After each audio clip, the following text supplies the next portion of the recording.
Friends, after completing types of vectors, let's go on for resolution of a vector. Acha, last time we saw addition, subtraction of vector. Now we are going through a very important topic. Remember well, this is a very important topic. If you get this through completely, then definitely there will be no problem in vectors and the other topics of physics. This is one of the base topic of vector. What we are doing is we are going to resolve a vector. So this is a resolution of a vector. Now what does it mean by resolution? Suppose there is a vector a bar. There is a vector a bar. This vector a bar, we can split it in terms of two vectors a bar and b bar. We split this vector in terms of a bar and b bar. You can put an equation somewhat like this: a bar equal to, let's say, alpha a bar plus beta b bar. Or we write it this way: a bar equal to alpha a bar plus beta b bar. Yani we are resolving a bar in terms of small a bar and b bar, where alpha and beta are constants. These are constants, or you can more exactly call them as coefficients. Okay, so a given vector can be resolved in terms of other two vectors, a bar and b bar. See, we can understand this way. Suppose the vector a bar, alpha times a bar is, suppose, this one. Alpha times a bar is this one. Then we have b bar. B bar vector, suppose, like this. Then beta times b bar will be like this. Now adding beta times b bar to alpha a bar. Alpha a bar में beta b bar add करना है तो उसके सिर पे बना दो, तो ये हो गया बीटा बी बार. तो जो मिला वो क्या होगा? Vector a bar. Alpha a bar plus beta b bar gives you vector a bar. या फिर उल्टा सोचो तो a bar is resolved in terms of small a bar and b bar. A given vector is resolved into two components. This equation is something like a pair of simultaneous equations. It's a pair of simultaneous equations. Somewhat here said this way: 44 is equal to 3a plus 6b. या फिर 4x plus 5y is 32. 32 is resolved in two parts. That's two variables x and y, where coefficients of 4 and 5. The same thing is here also. ये scalars में, ये vectors की बात है. अच्छा, यहाँ पे here we have taken a bar and b bar randomly, two vectors, two different vectors randomly. But we can be little bit more organized by taking this resolution of vector in terms of standard vectors. Standard कौन से? तो Cartesian coordinate system में जो unit vectors लिए थे i cap, j cap and k cap, उस terms में बात करते हैं. बराबर है. So now will take resolution of a given vector in Cartesian coordinate system. पहले टू डायमेंशन लेते हैं जिसमें i cap and j cap दो ही रहेंगे, एक्स एक्सिस वाई एक्सिस दो ही रहेंगे. Then will go for three dimensions. Okay,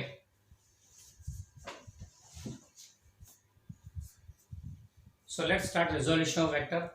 First we take in two dimensions. Now in two dimension means two coordinate axis, x axis and y axis. These are the two coordinate axes, x and y. Where is the vector which we want to resolve? So suppose there is a point. Achha, this is the origin of the coordinate system. Suppose there is a point P. So how to show this point P? So for that we draw a vector r bar. हमने पढ़ा था position vector के बारे में, तो ये वही हो गया. R bar is the position vector of P with respect to given origin. R bar is position vector of P. Here R bar is position vector of P with respect to given origin. Okay, ये position vector हो गया R bar. Now we want to resolve this vector R bar in two components, that's along x axis and along y axis. उसके लिए क्या करते हैं? पहले here we place a source of light and we take the shadow of this vector r bar on x axis. अब shadow कैसा मिलेगा? This will be the shadow of r bar along x axis. यहाँ पे जो source of light रखा तो r bar का shadow, head जहाँ पे वहाँ पे head, tail जहाँ पे वहाँ tail. Let us call this as rx bar. So what is rx bar? rx bar को बोलेंगे हम लोग shadow. नहीं, shadow is a very common term. Even a layman also, a non-science person also can understand what is a shadow. तो यहाँ पे हम लोग एक टेक्निकल वर्ड यूज करते हैं shadow का, projection. Projection of r bar along x axis. So rx bar is projection of r bar along x axis. यानी r bar का प्रोजेक्शन along, प्रोजेक्शन मतलब क्या है बेसिकली इट्स अ शैडो. तो projection of r bar along x axis कैसे मिला ये? Dropping a perpendicular from the head and the tail on the x axis. तो जो मिला वो आपको उसका प्रोजेक्शन है ऑन x axis. इसको दूसरे वर्ड में यूं बोल सकते हैं और component of r bar because component of r bar along x axis. या फिर इसको यूं भी बोलते हैं और x component of r bar, x component of r bar. ये तीन में से कोई भी वर्डिंग यूज कर सकते हो. Either projection of r bar along x axis, या फिर component of r bar along x axis, या फिर x component of r bar. Similarly, we can have a component on y axis also. अपने का drop on y axis. तो ये आ गया projection of r bar along y axis. इसको नाम देते हैं चलो ry bar. ry bar. So ry bar यानी क्या हो गया?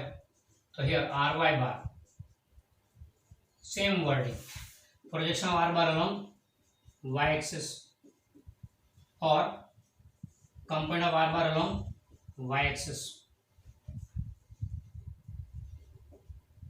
या फिर y component of r bar. Okay, same to same wording, x को ले y कंपोनेंट ले लिया, rx bar and ry bar. तो ये हो गया अरेंजमेंट. अब अगर ध्यान से देखो तो this figure appears to be somewhat like parallelogram method. एक वेक्टर दूसरा वेक्टर दोनों के common tails, constructing a parallelogram like this, complete parallelogram.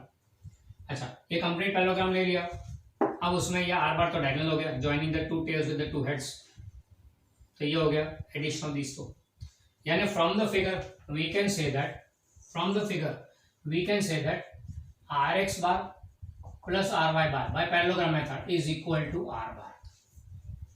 From the figure we can say that rx bar and ry bar together forms r bar. बराबर है?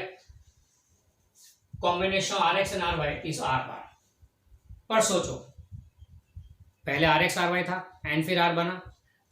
नहीं, पहले r bar था उसमें से rx and ry कंस्ट्रक्ट किया. ये r bar था उसमें से rx and ry कंस्ट्रक्ट किया. rx and ry ने मिलकर r bar नहीं बनाया. What we have done is we have r bar को हमने rx bar और ry bar दो कंपोनेंट बनाए. बराबर, ऐसा नहीं है कि we have taken rx bar and ry bar and then we have constructed r bar. यानी r bar के ये दोनों बेटे हुए rx bar and ry bar. तो बाप ने बेटों को पैदा किया, दो बेटों ने, ये क्या बताता है? दो बेटों ने मिलकर बाप पैदा किया. Is it that way? नहीं. तो फिर ये इक्वेशन यहाँ पे सही नहीं पड़ेगा because rx and ry together does not form r bar. तो फिर इसको हम लोग क्यों लिख देते हैं? See, what we write here is r bar equal to rx bar plus ry bar. Mathematically it is the same equation. कि r bar equal to rx bar plus ry bar. Mathematically ये same equation. तो बोला इसमें फर्क क्या हुआ? इसमें इसका मीनिंग क्या है कि there was a vector r bar which has been split into two components, x component and y component. There was a vector r bar which has been split into two mutually perpendicular components, एक rx bar और दूसरा ry bar. r bar को दो component में split किया, rx और ry. यानी हमने rx और ry को कंबाइन करके r bar नहीं ऑब्टेन किया. We have not added that. We have not done combination. We have splitted a given vector into two different components, one along x axis, another along y axis. ये splitting किया. Splitting को हम लोग technically बोलते हैं resolution. यानी here we have resolved r bar into two components, x component and y component. यानी r bar के दो कंपोनेंट है, एक along x axis दूसरा along y axis. Both the components are mutually perpendicular. ये दोनों कंपोनेंट एक दूसरे को परपेंडिकुलर है. यानी r bar को हमने दो म्यूचुअली परपेंडिकुलर कंपोनेंट में r bar को दो म्यूचुअली परपेंडिकुलर कंपोनेंट्स में स्प्लिट किया, एक along x axis दूसरा along y axis. Got the idea? This type of splitting of a given vector into two mutually perpendicular components is called resolution of a vector. एक vector को resolve किया दो components में x और y में. Is that clear? चलो अब कहानी को आगे ले जाते हैं. Let's say this is equation number 1. इसलिए इस इक्वेशन को अगर यूं लिखते हैं rx bar plus ry bar is equal to r bar, तो ये कॉम्बिनेशन हो जाता, combination of two vectors is a given vector. नहीं, पर हमने इसको यूं लिखा r bar equal to rx bar plus ry bar. ये क्या हो गया? Meaning this is resolution. ये कॉम्बिनेशन था, ये उसका उल्टा resolution. resolving a given vector into its two components, x component and y component. That's what we have done in this topic. Okay, कहानी को भी आगे और ले जाते हैं. Suppose coordinates of point P are x and y. Graph में ना xy प्लेन में है, तो कोऑर्डिनेट्स के x and y मतलब क्या हो गया, ये O से M पॉइंट तक का लेंथ कितना हो गया, x हो गया, यानी rx बार वेक्टर का मैग्नीट्यूड x हो गया, एंड सिमिलरली ry बार का मैग्नीट्यूड y हो गया. x कंपोनेंट याद होगा, हम लोग जो ग्राफ बनाते थे 9th स्टैंडर्ड में, आपको दिया प्लॉट ऑफ पॉइंट 3 2, तो आप क्या करते थे, x एक्सिस पे 3 लेते थे, y एक्सिस पे 2 लेते थे, फिर पॉइंट प्लॉट करते थे. बराबर, यहाँ 3 लिया, यहाँ 2 लिया, फिर पॉइंट प्लॉट किया, तो ये पॉइंट मिला आपको 3 2. उल्टा सोचो, ये 3 क्या बताता है, अपने ड्रॉप किया तो ये 3 होगा नेक्स्ट एक्सिस. ये 2 क्या बताता है, अपने ड्रॉप पर ये 2 होगा y एक्सिस. क्लियर. तो x एंड y अगर इसके कंपोनेंट्स हैं तो x is this component, y is this component. तो यानी x क्या हो गया, rx बार का लेंथ हो गया, डायरेक्शन तो x एक्सिस है. तो here we can write rx bar equal to xi cap. यानी ना वो वेक्टर को लिखने का method, vector is equal to magnitude into its unit vector. Vector is equal to magnitude into its unit vector along that direction. तो यहाँ पे rx बार के लिए क्या लिखेंगे, मैग्नीट्यूड x और डायरेक्शन x यानी कि i कैप हो गया, x i cap. And similarly we can right ry bar equal to y j cap along y axis, ऐसे j कैप आएगा. बराबर है. Putting these two here in equation 1, thus r bar equal to x i cap plus y j cap. r bar equal to x i cap plus y j cap. Okay, हाँ, we can write this as x comma y also. Coordinate form में भी लिख सकते हैं. ये unit vector के form में हो गया, ये कोऑर्डिनेट फॉर्म में हो गया. तुम बोलोगे यहाँ से ये कैसे आया, तो चलो इसका एक छोटा सा प्रूफ ले लेते हैं. x i cap plus y j cap is equal to x i cap क्या होगा 1 0, 2 डायमेंशन तो 1 and 0 y coordinate, plus j क्या होगा 0 1, y कोऑर्डिनेट y एक्सिस पे unit vector is 1 on y axis. इसको मल्टीप्लाई कर दो तो x comma 0 plus 0 comma y, add कर दो तो x कोऑर्डिनेट ऐड करो तो x, y कोऑर्डिनेट ऐड करो तो y आ गया. x i cap plus y j cap can be written as coordinate pair x y. So we get it here. Okay, तो ये जस्ट इसका छोटा सा प्रूफ था कि ये कैसा है, नॉट मच इंपॉर्टेंट हियर. और फिर भी वेक्टर को लिखने का तरीका यूनिट वेक्टर के फॉर्म में और कोऑर्डिनेट पेयर के फॉर्म में, ऐसा आल्सो यू कैन राइट. अच्छा, कहानी को आगे बढ़े. इन द फिगर, चलो फिगर में चलते हैं फिर से. In the figure suppose this angle is theta. ये एंगल क्या है, this angle shows direction of vector. ये क्या बताता है एंगल, कि vector is along direction at an angle theta with respect to x axis. X axis के respect में थीटा एंगल पे है वेक्टर. सपोज थीटा की वैल्यू 30 डिग्री ले लो, तो एक्स एक्सिस से 30 डिग्री एंगल पे ये वेक्टर का डायरेक्शन है. तो this angle indicates the direction of the vector. इसका मैग्नीट्यूड सपोज r बार है ना, r बार है, उसका मैग्नीट्यूड r बोल देते हैं, वेक्टर का लेंथ r बोल देते हैं, एंड एंगल थीटा बोल देते हैं. तो this is vector r bar having magnitude r along a direction making an angle theta with x axis. बराबर है. अब इस फिगर में देखो तो ये राइट एंगल होगा. इस ट्राइंगल में PMO, in the figure in triangle PMO cos theta क्या आएगा, we remember that cos theta is adjacent side upon hypotenuse. adjacent side upon hypotenuse, adjacent कितना है x है and hypotenuse कितना है r है. तो what you get is x upon r. तो therefore we can write x equal to r cos theta. okay, then similarly sin theta. तो पढ़ा हुआ 10 में हमने कि sin theta is opposite side. Theta का ऑपोजिट ये वाला साइड हो गया, ये कितना है y upon hypotenuse which is r. तो sin theta will be y upon r. therefore y is equal to r sin theta. therefore y is equal to r sin theta. Okay, इसको equation 1 बोला था, इसको equation 2 बोल देते हैं, इसको set of equation 3 बोल देते हैं. Putting 3 into, using 3 into, what we get is r bar is equal to x की जगह लिखते हैं r cos theta i cap, y की जगह लिखते हैं r sine theta j cap. Okay, x को रिप्लेस किया आर कॉस थीटा, वाई को रिप्लेस किया r sine theta, and you get this formula. And coordinate pair form में लिखो तो coordinate pair r cos theta r sine theta, ये हो गया वेक्टर का एक representation in terms of trigonometric function. हाँ, वेक्टर को एक तरीके से ये रिप्रेजेंट किया, this one representation of the vector.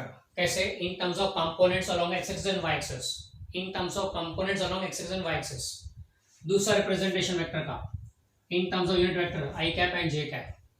तीसरा representation in coordinate pair form. चौथा representation in terms of magnitude and angle for the direction, in terms of magnitude and angle। Okay, तो यहाँ पे हमने एक्स एंड वाई कंपोनेंट का जो length है magnitude है उसको मैग्नीट्यूड ऑफ द वेक्टर और एंगल के टर्म्स में रिप्रेजेंट किया। क्या बोलेंगे? We have a vector r bar having magnitude r and direction theta.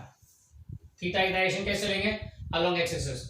हमेशा reference line to be taken as x axis, इसको रेफरेंस लाइन लेने का, यानी एंगल एक्स के रिस्पेक्ट में लेने का। Always you have to take angle theta with respect to x axis compulsorily. तो फिर तुम्हारा एक्स कंपोनेंट कॉस थीटा रहेगा, वाई कंपोनेंट साइन थीटा रहेगा। क्या सर हम उसको चेंज नहीं कर सकते? हम लोग वाई नहीं ले सकते? Yes, you can surely take it, पर फिर उस केस में cos theta and sine theta अदला बदली हो जाएगा एंड फिर अगेन वो तुम्हारे लिए टेंशन रहेगा कि एक्स है कि वाई। इससे अच्छा बेटर एक चीज फिक्स कर दो, आज के बाद 11 12 दोनों में रेफरेंस लाइन एक्स एक्सिस लेंगे एंड एंगल हमेशा एक्स के रिस्पेक्ट में, तो फिर x coordinate cos theta, y coordinate sine theta, यानी इसको यूं भी लिख सकते हैं दो coordinate r cos theta r sine theta. Point p line at a distance r from the centre origin at an angle theta, तो उसके दो कंपोनेंट हो जाएंगे r cos theta r sine theta. Okay, clear? अच्छा, यहां पे हमने ये जो दोनों ऑब्टेन किए, ये दोनों क्या चीज है? These two are x and y component in terms of r and theta, magnitude and angle के टर्म्स में कंपोनेंट एक्स एंड वाई लिए। अब उल्टा करते हैं, let's obtain r and theta in terms of x and y, in terms x and Y.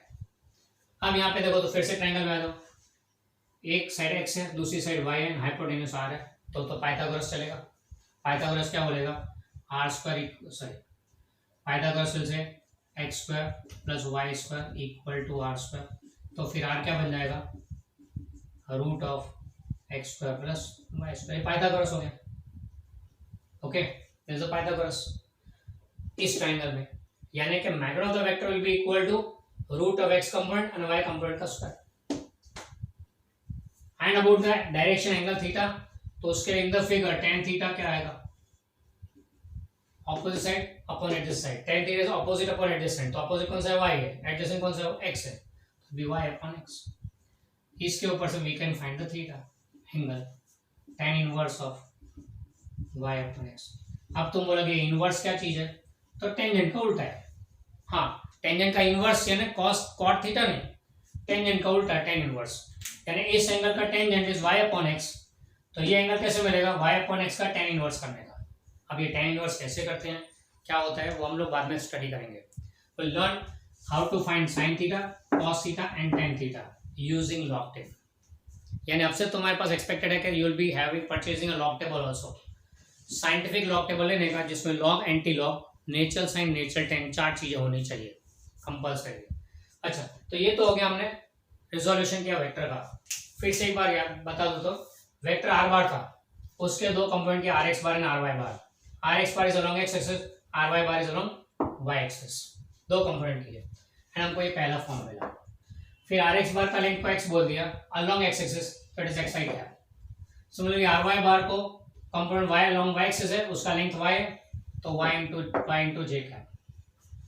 ये दोनों को यहाँ 1 में रख दो, तो r bar equal to x i cap plus y j cap. Coordinate pair के फॉर्म में लिखो तो एक्स वाई, वो प्रूफ दिखाया तुम्हें। फिर आगे इस ट्रायंगल में cos थीटा लिया, x अपॉन आर है, cos theta adjacent side upon hypotenuse, adjacent side x upon hypotenuse r, ये लिया। उसके ऊपर से x मिला हमको r cos theta. Similarly sin theta y upon r, तो y मिला r sin theta. Putting this set of equation 3 in this 2, x and y की जगह रख दिया तो r cos theta i cap plus r sine theta j cap. ये हो गया रिप्रेजेंटेशन कंपोनेंट के फॉर्म में, ये रिप्रेजेंटेशन हो गया मैग्नीट्यूड एंड एंगल के फॉर्म में ना। यहाँ पे एक्स एंड वाई लिया आर और थीटा के टर्म्स में, तब आर एंड थीटा लिया in terms of x and Y.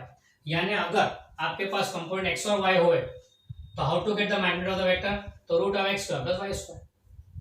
And direction चाहिए तो tan theta is y upon x, y coordinate upon x coordinate. Okay, this resolution in two dimension is very very very important. इसे मैं चाहता हूं कि पूरा copy out कर लेना। नोट्स में दिया है मैंने, no doubt same to same दिया है वर्डिंग के साथ में, I would expect you to copy out from here board also. Okay, तो वीडियो को पॉज करके कॉपी कर लेना एंड फिर आगे बढ़ते हैं।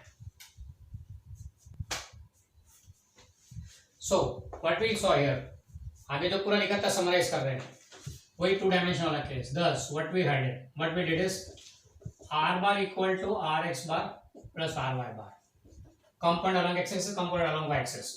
दूसरा method x i cap plus y j cap. X component y component का magnitude given as coordinate pair x y, presenting in terms of components, presenting in terms of unit vectors, presenting in terms of coordinates. फिर magnitude r angle theta के terms में r cos theta i cap plus r sine theta j cap, और coordinate pair के form में लिखो तो r cos theta r sine theta. फिर x and y in terms of r and theta, r and theta के terms of x and y, तो क्या मिला था हमको, x is equal to r cos theta and y is equal to r sine theta. and reverse r and theta in terms of x and y,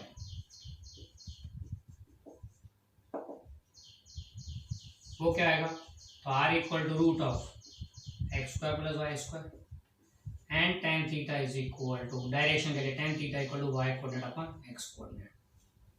यानी basically क्या हो गया, अगर ये टू डायमेंशनल कोऑर्डिनेट सिस्टम है, if you have two dimensional coordinate system like this, origin x axis y axis and a point P here lying at a distance r from the origin having coordinates x and y, ये vector हो गया r बार जिसका magnitude r है, angle theta है। तो इसके component x and y क्या होंगे,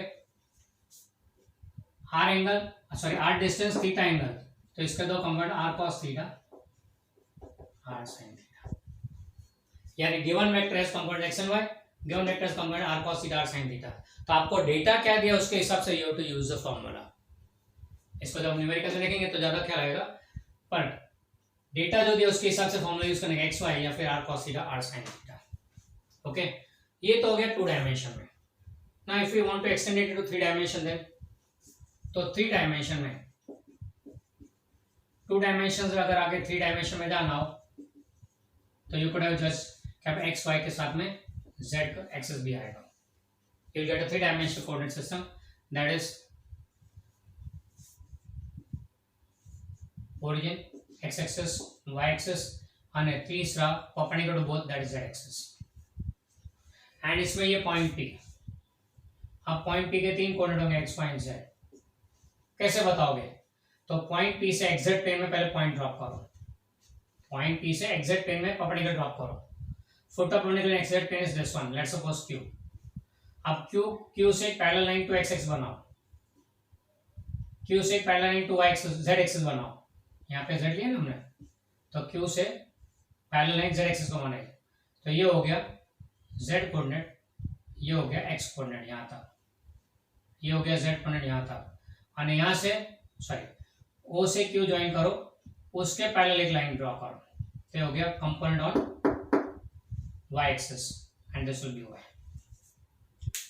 पहली बात तो थ्री डायमेंशन कहाँ से लाओगे, थ्री डायमेंशन में तीन कोऑर्डिनेट सिस्टम, ये x एक्सिस था, ये y एक्सिस था, तो तीसरा डायमेंशन ये रहा z axis, somewhat like this, x y और ये तीसरा z, पेन इज z। तो बोलोगे यार सर ये कहाँ से मिलेगा, घर में कॉर्नर ढूंढो, take any corner in the house, ये कॉर्नर आपका क्या बनेगा, कॉर्नर ले तो एक लाइन बनेगी x एक्सिस, दूसरी लाइन y एक्सिस, तीसरी z एक्सिस। ओके, वो कॉर्नर से यू कैन फाइंड, ये 3 हो गया। फिर हवा में पॉइंट ले लिया, वहां से पॉइंट लेकर ड्रॉप को नीचे, तो होगा y z x y plane में हो गया पॉइंट, यू ले जाओ कॉर्नर पे तो जेड एक्स पे हो गया। Okay, so that's a 3 dimensional coordinate system. Question concept wise देखें तो यहाँ पे in 3 dimension r bar will be written as x component plus y component plus z component. Okay, and can be written as unit vector के form में लिखो तो x i cap plus y j cap plus z k cap. देखो यहाँ पे ये रहा x along axis है तो एक्स आई कैप हो गया, ये वाई हो गया अलॉन्ग वाई एक्सिस तो वाई जे कैप, और जेड एक्सिस अलॉन्ग जेड तो जेड के कैप। यहाँ कोऑर्डिनेट पेयर नहीं आएगा, ट्रिपलेट आएगा x y z, coordinate triplet x y z, क्योंकि 3 डायमेंशन से ट्रिपलेट आएगा। फिर अच्छा यहाँ पे we can not define angles, क्योंकि यहाँ 2 एंगल चलेंगे एक साथ, इसलिए हमारे सिलेबस में नहीं है 2 एंगल चलता है, इसलिए हम लोग ये थीटा के टर्म्स में नहीं ले सकते यहाँ पे, तो ये नहीं मिलेगा, ये नहीं मिलेगा। फिर इसमें आर एन थीटा, थीटा तो है नहीं, खाली आर मिलेगा। तो here next thing is what you have to remember is r equal to root of x square plus y square plus z square. Similarity देख लो इसकी और इसकी, यहाँ 2 कोऑर्डिनेट थे एक्स एंड वाई, तो root x square plus y square, 3 coordinate है root x square plus y square plus z square, that's all. ये हो गया 3 डायमेंशन में, इतना ही समझना है, that's all. Okay, so this is the resolution of a vector in 2 dimensions in 3 dimension. Clear? Most important part है, क्योंकि vector को how to represent a vector वो तो हमने देखा बाय एरो, और how to calculate the vector mathematically कैसे use करने का उसको, वो मैथमेटिकल के लिए काम आता है। मेनली न्यूमेरिकल पार्ट में ये ज्यादा काम आएगा ये method, this is an approach. हाँ, और दूसरा the question is one of the important theory question, it can be asked as a theory also in the exam, पूछने के चांसेस बहुत है, इसे इसको बराबर तैयार करना। कहीं पे भी तकलीफ पड़े इसमें, do call me and have your doubt clear.